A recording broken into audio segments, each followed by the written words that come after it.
नमस्कार, मी विश्वनाथ शिरवळकर. आपलं सकाळच्या बातमीपत्रात स्वागत आहे. दुष्काळग्रस्तांसाठी केंद्राचे 2000 कोटी. राज्यातील दुष्काळ शेतकऱ्यांसाठी केंद्र सरकारने 2000 कोटी रुपयाची मदत मंगळवारी जाहीर केली. आजवर केंद्राकडून राज्याला मिळालेली ही सर्वाधिक मदत आहे. या भरघोस व ऐतिहासिक मदतीबद्दल मुख्यमंत्री देवेंद्र फडणवीस यांनी केंद्र सरकारचे आभार मानले आहेत. एवढ्या मोठ्या प्रमाणावरील मदत केंद्राकडून यापूर्वी कधीही कोणत्याही राज्यातील दिली गेलेली नाही. या मदतीमुळे दुष्काळाने होरपळलेल्या शेतकऱ्यांनी दिलासा देणे शक्य होणार आहे. मात्र राज्य सरकारने ही मदत प्राप्त होण्याची वाट न पाहता शेतकऱ्यांना तातडीने मदतीची वाट सुरू केली आहे. त्यापैकी 80% अधिक मदतीचे वितरण पूर्ण झाले आहे, असेही मुख्यमंत्री फडणवीस यांनी सांगितले.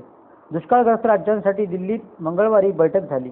बैठकीत केंद्रीय गृहमंत्री राजनाथ सिंग, अर्थमंत्री अरुण जेटली, कृषी मंत्री राधा मोहन सिंह आदी उपस्थित होते. या बैठकीनंतर कृषी मंत्री श्री सिंह यांनी महाराष्ट्रासाठी 2000 कोटी रुपयाची मदत दिली असल्याचे जाहीर केले. 2013 मध्ये भीषण दुष्काळाचा सामना केलेल्या महाराष्ट्राला त्यावेळी केवळ 500 कोटी रुपयाची मदत करण्यात आली होती. त्या तुलनेत ही रक्कम चौपट असल्याचे श्री सिंह यांनी सांगितले. ही मदत राष्ट्रीय आपत्ती प्रतिसाद निधीतून देण्यात येणार आहे. सेतू सुविधा केंद्रांकडून नागरिकांची आर्थिक लूट.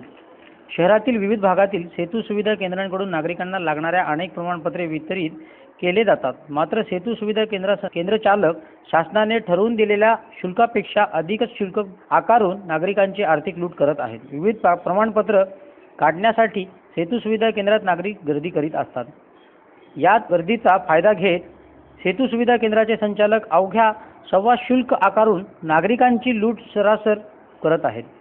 शासनाने सेतू सुविधा केंद्रांना शासनाकडून वेगवेगळे प्रमाणपत्र वितरित करण्यासाठी शुल्क ठरवून दिले आहेत. त्यामध्ये वय व आदिवास प्रमाणपत्र 32 रुपये, रहिवासी 32 रुपये, उत्पन्न प्रमाणपत्र 32.47 पैसे, जातीचे प्रमाणपत्र 54 रुपये 94 पैसे, नॉन क्रिमिलियर 54 रुपये 94 पैसे, 7/12 उतारा 22.47 पैसे असे शुल्क शासनाने ठरवून दिले आहेत. मात्र सेतू सुविधा केंद्राचे संचालक वरील प्रमाणपत्र काढण्यासाठी 100 ते 200 रुपये तर जातीचे प्रमाणपत्र काढण्यासाठी 300 रुपये शुल्क आकारतात. या भोंगळ कारभारामुळे तहसीलदार व वरिष्ठ अधिकारी मात्र सातत्याने नाक डोळे करताना दिसत आहेत. महिला नायब तहसीलदाराकडे प्रमाणपत्रावर स्वाक्षरी करण्याचे अधिकार देण्यात आले आहेत. महिला नायब तहसीलदार असल्याने त्या विभागाचा कारभार व्यवस्थित पार पडत आहे असे नागरिकांना वाटत असले तरी मात्र तहसील कार्यालयात परिसरात नायब तहसीलदार व संबंधित सेतू सुविधा केंद्र संचालन यांच्यात मिलीभगतमुळे नागरिकांना आर्थिक लूट होत असल्याची चर्चा ऐकवायला मिळत आहे. नागरिकाचे प्रमाणपत्र काढण्याचे होत असलेली आर्थिक लूट तहसीलदारांनी थांबवावी व सेतू सुविधा केंद्र संचालकासोबत लागेबंधू असणारे नायब तहसीलदार व इतर कर्मचारी चौकशी करावी अशी मागणी सर्वसामान्य नागरिकांकडून होत आहे. संगणक परिचालकाचे आंदोलन. जिल्ह्यातील संगणक परिचालकांचे विविध प्रलंबित मागण्यांसाठी 23 मार्च पासून काम बंद आंदोलन सुरू केले आहे. या आंदोलनाचा फटका ग्रामपंचायत स्तरावरील कारभाराला बसत आहे. ग्रामपंचायतीतील असलेल्या संगणक परिचालकाचे प्रश्न 3 वर्षापासून प्रलंबित. संगणक परिचालकाचे काम बंद आंदोलन. जिल्ह्यातील संगणक परिचालकाचे विविध प्रलंबित मागण्यांसाठी 23 मार्च पासून काम बंद आंदोलन सुरू केले आहे. या आंदोलनाला फटका ग्रामपंचायत स्तरावरील कारभाराला बसत आहे. ग्रामपंचायतीमधील असलेल्या संगणक परिचालकाचे प्रश्न 3 वर्षापासून प्रलंबित आहेत. संगणक परिचालकाचे शासन सेवेत काम कायम करावेत. संगणक परिचालकाचे थकीत मानधन अदा करावेत. कमी करण्यात आलेल्या संगणक परिचालकाचा पुन्हा रुजू करून घ्यावे. संगणक परिचालकाच्या वेतनात करण्यात आलेली कपात रद्द करून ती पुन्हा देण्यात यावी आदी मागण्यांसाठी राज्य संगणक परिचालकाच्या संघटनेचे संपूर्ण राज्यात काम बंद आंदोलन सुरू केले आहे. जिल्ह्यातील जवळपास 1200 संगणक परिचालक या आंदोलनात सहभागी झाले आहेत.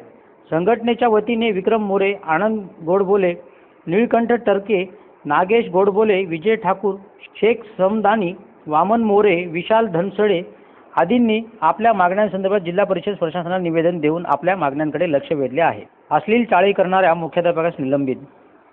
वाईट हेतूने परीक्षेत मदत करतो म्हणून माजरम येथील आनंददायी आश्रमशाळेचे मुख्याध्यापक के.बी. वडगावकर यांनी मुलीशी जवळीक साधण्याचा प्रयत्न केला होता.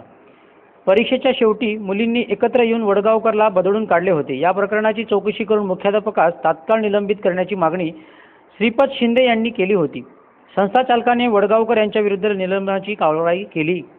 मांजरम येथे गावच्या उत्तर दिशेने गावाबाहेर आश्रमशाळा असून या शाळेच्या मुख्याध्यापक के.बी. वडगावकर यांनी नुकताच पार पडलेल्या 10वीच्या परीक्षेत विद्यार्थिनीस तुला मी मदत करतो, तू माझ्याशी जवळीक साध असे म्हटले. हा प्रकार परीक्षा काळात वाढतच होता.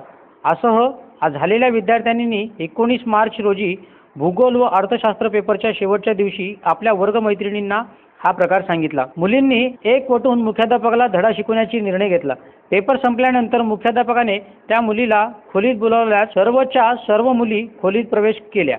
मुख्याध्यापक के.बी. वडगावकर यांच्या काही लक्षात येण्याआधीच मुलींनी रौद्र रूप धारण करून झोडपून काढले. हा प्रकार गावात कळताच सरपंच यादव कोनकेवाड, उपसरपंच राजेश शिंदे, अरविंद शिंदे, नारायण पाटील, गोविंद शिंदे, व्यंकट शिंदे तेथे गेल्यानंतर विद्यार्थ्यांनी झालेला प्रकार सांगितला. संस्थाचालक प्रभाकर शिंदे या नागरिकांनी शाळा काढली. श्रीपती संभाजी शिंदे यांनी या प्रकरणी निवेदन देऊन चौकशीची मागणी केली आहे. दरम्यान मुख्याध्यापक के.बी. वडगावकर यांनी निलंबित करून पी.बी. शिराळे यांच्या विरुद्ध मुख्याध्यापकपदाचा पदकारभार सोपविला आहे. आजचं बातमीपत्र संपलं.